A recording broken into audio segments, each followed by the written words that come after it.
So the first you enlisted about, or you became an officer in about 1990, commissioned in about 1992, I think. Correct, 1992. Yep. So walk us through those first. We've got decades here to cover, so you can do it shortly. But walk us through those initial tours of what a chaplain and somebody from the United Methodists is doing in that role as a chaplain. Yeah, so before 2001, obviously, first tour was with a destroyer squadron. In fact, my first Commodore lives just about 50 miles away from me here. We've stayed in touch. So I was a young lieutenant. He was a senior captain in the Navy. And those first 2.5 years took me to the Mediterranean Sea, the Baltic Sea, the Black Sea, the Red Sea. And I'd have to count probably 25 countries. If you remember from 92 to 94, that was the 50th anniversary of D-Day. So we were doing a lot of events with countries in Europe. And I remember my wife saying, "Hey, we joined the Navy to see the world, and I'm in Virginia Beach, and you're seeing countries all over the place." So but it was great experiences, a lot of the community relations, a lot of deck plating, so to speak, going from destroyer to destroyer, and a lot of those Navy officers that I was able to serve became 4-star admirals 20 years later. Jim Stavridis, Admiral Stavridis, was the CO of the Barry. I was his chaplain on the maiden cruise. Gary Roughhead, one of our CNOs. Mike Mullen, who ended up being the chairman of the Joint Chiefs. He was on the Yorktown and was part of the squadron.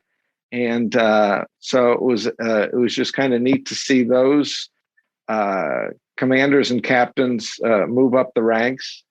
From there, I fulfilled my wife's promise, or the promise I made to Linda. I said, "Hey, we want to go to that part of the world that you taught." So we went to Okinawa. The greatest gift in Okinawa, of course, that was the 50th anniversary of the Battle of Okinawa. So, there I was on the East Coast for the 50th anniversary of D-Day. And then we moved to Okinawa, where they're a year later, 2 years later, having the commemorations of D-Day. And we were able to participate in that. But we got a phone call as a chaplain that there was a baby born who was of mixed race that nobody wanted. And so we adopted our son, who is Okinawan and Black, and have eternal connections to Okinawa because of our son Michael, who's 25 now and works for Hilton Hotels. Because I'd done a sea tour and an overseas tour in true fashion, the Navy detailer said, "Well, it's time for you to come back to the States and do a shore tour at a hospital or a chapel." And so they assigned me to a tour out of Bremerton, Washington, on the USS Carl Vinson aircraft carrier to deploy again. And so still a lieutenant, third tour, off I go to do a Pacific cruise and head on over to the Persian Gulf. So those were my lieutenant tours, made lieutenant commander, and went to do clinical training at a medical center for a year in Portsmouth, and was scheduled to have a follow-on tour at Portsmouth Naval Medical Center. And yet I had worked for when I was with the Desron.